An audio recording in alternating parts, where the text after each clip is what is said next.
नमस्कार दोस्तों, पुण्य श्लोक अहिल्याबाई शो में आज हमने देखा ह्यूज क्योंकि देवी अहिल्या ने उसके गोदाम को, उसके तहखाने को तहस नहस कर दिया है, उड़ा दिया है उसी के बम के गोलों से। इसलिए बहुत ज़्यादा हताश होता है और गुस्से में भी होता है और चिल्ला रहा होता है कि जल्द से जल्द देवी अहिल्या को ढूंढो। अब उसके सैनिक चारों तरफ फैल जाते हैं और देवी अहिल्या को ढूंढ रहे होते हैं। जो भी किसान मिलता है, इंसान मिलता है, मजदूर मिलता है, सबसे पूछ रहे होते हैं और वो कहते हैं हमें नहीं पता। तब वो उन मालवा के निवासियों को अंग्रेज मार भी रहे होते हैं और बेचारा ह्यूज बहुत ज़्यादा परेशान हो जाता है। अब मालेराव को दिखाते हैं। मालेराव जो कि शांति प्राप्त करने के लिए केसर के पास आया हुआ होता है, याद कर रहा होता है उन पलों को जब देवी अहिल्या के इस कि एक आई वाले रूप को उसने ठेस पहुंचाई और मालवा की धरती पर दोस्ती के बहाने इन दुश्मन अंग्रेजों को वो ले आया। अब उसे याद आती है इन सब मूर्खताओं की, लेकिन कैसे ठीक करे ये भी सोचता है। साथ ही साथ उसे ध्यान आता है कि सामने चूल्हे पर कुछ बर्तन रखा है और वो उसमें से कुछ बाहर निकल रहा होता है। अब मालेराव, जिसे कोई अनुभव नहीं है रसोई का, तुरंत दौड़ता है क्योंकि देखता आसपास केसर दिखाई नहीं देती, तो अपने हाथों से उस पतीले को उठाने की कोशिश करता है। वो हाथ जला लेता है, केसर भी आ जाती है, हाथों को अपने हाथों में थामती है मालेराव के और फूंक मारती है।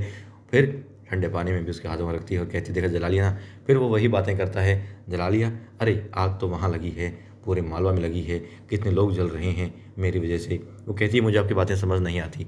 वो कहते तुम्हें कैसे समझ में आएगी, आखिर गलतियाँ तो इसने की है, मालेराव ने की है और भुगत और रहा है। वो कहती ना जाने कान्हा जी कैसी बातें करते हैं, मेरी कुछ पल्ले नहीं बैठती। फिर मालेराव क्योंकि परेशान होता है, वो कहता है कि उसने जब भी कुछ करना चाहा है तो बस गलत ही किया है और कुछ नहीं किया। वो कहती आप हमेशा खुद को गलत क्यों मानते हैं, खुद को दोषी क्यों देते हैं, जब भी पाया है तो यही पाया है कि आप खुद को गलत ही मानते रहते हैं, आप अच्छे काम भी तो करते होंगे, वैसे कुछ अच्छा नहीं करता। अब मालेराव बार बार खुद को दोष दे रहा होता है। फिर कहती कोई बात नहीं, बाकी ये है कोई भी अच्छा काम करे तो उसकी तारीफ करनी चाहिए। और फिर वो कहती है कि आप, मुझे लगता है आपने सिर्फ चावल खाए हैं, कभी बनाए नहीं। कहते हाँ बनाने वाली हैं। फिर कहते हैं आई बनाती है ना, हमेशा उसने बनाया है, अपने हाथ भी जलाए हैं, मगर मालेराव ने कभी कदर ही नहीं की, नहीं देखा कि आई कभी हाथ भी जले होंगे और ना उसके भोजन की कभी तारीफ़ की। वो कहती तारीफ़ करनी चाहिए।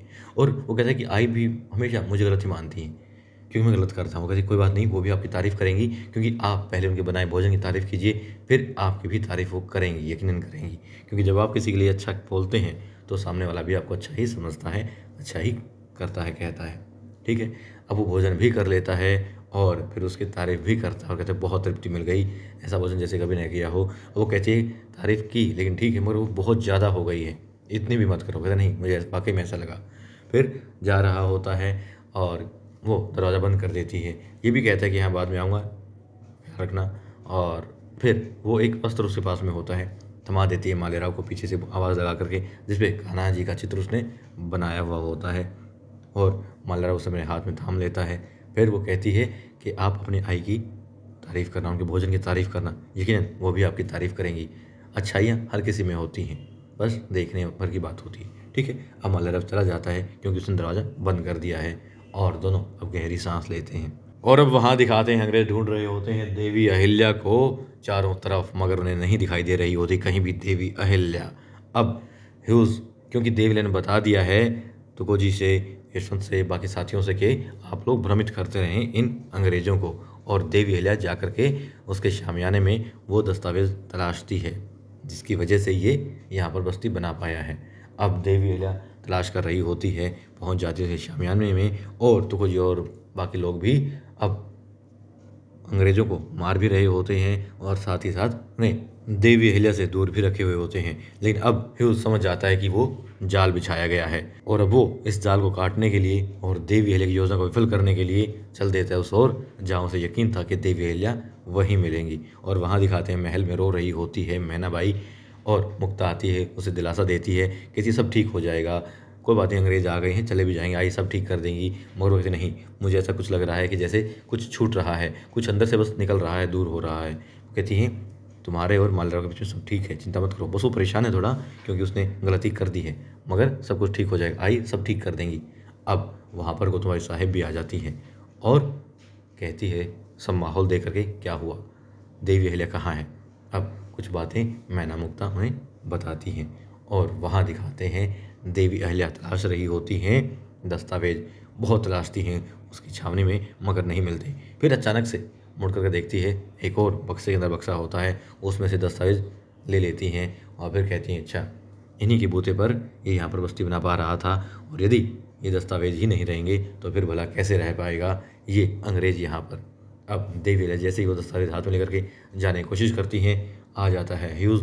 देवी अहिल्या उसे भी हटा करके बाहर जाना चाहती हैं, मगर अब अंग्रेज बहुत सारे आ जाते हैं सैनिक और देवी अहिल्या के ऊपर बंदूकें तान देते हैं। तो अब देखते हैं दोस्तों आने वाले एपिसोड में किस तरीके से देवी अहिल्या इन अंग्रेज़ों का सामना करती हैं और मालवा से इनको भगाती हैं। साथ ही अब ये वस्त्र पहन करके जब मालेराव जाएगा, इसे हाथ में लेकर के जाएगा, तो मैना के दिल पर क्या बीतेगी और क्या ये मैना की तारीफ कर पाएगा। बाकी दोस्तों सिर्फ खूबसूरत ही नहीं है कि सर अच्छी बात भी कहती है और वो हम सब पर भी लागू होती है।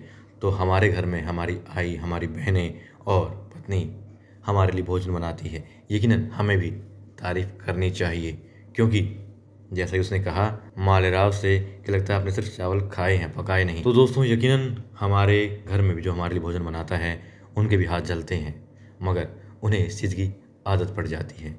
यूँ नहीं पड़ती कि दर्द नहीं होता, वो यूँ पड़ती है कि जिनके लिए बनाती है उनके प्यार में इतनी मगन होती है कि बस उसे नज़रअंदाज कर देती हैं। तो यकीनन इसलिए हमें भी उनकी तारीफ करनी चाहिए।